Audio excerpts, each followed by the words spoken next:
তো কথা হলো কি ভাই, যে সারা বছর তো খাইতেই খায়, তাই মনের মধ্যে সবারই জাগলো যে বিরিয়ানি করে খাবো। তো বিরিয়ানি তো কোনোদিন করিনি, আর কোনোদিন বাপ জন্ম দেখিনি করা। তো ভাবছি করবো, মোবাইল দেখে দেখে শিখনু। তো কি কি আনতে হবে সেটা তো জানি না, তো নিয়ে এসছি মোবাইল দেখে দেখি। তো কিছু যদি ভুল হয়ে থাকে আনিতে, তোমরা একটু জানাবে। তো 3 কিলো চাল নিয়ে এসছি, চালটা হাঁড়িতে দিয়েছি, দেখা যাবে ভিজাতে দিয়েছি, কতক্ষণ ভিজাতে হবে বলবে। আর 3 কেজি চালের লেগে 250 গ্রাম ঘি নিয়ে এসছি। দেখো ভাই, ঘি ঘি এটা ঘি নিয়ে এসছি, হ্যাঁ।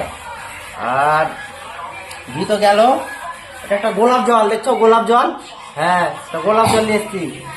আর কি বলছে, কেওড়া না লেওড়া জল, ওই কেওড়া জলটা, হ্যাঁ কেওড়া জল ভাই, কেওড়া জলটা নিয়ে এসছি।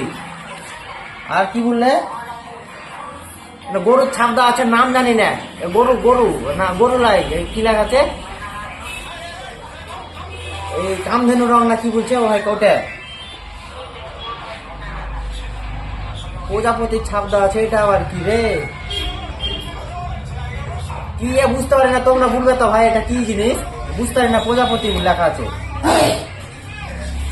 সেন্ট দিয়েছে, জামাটা দিতে হয় নাকি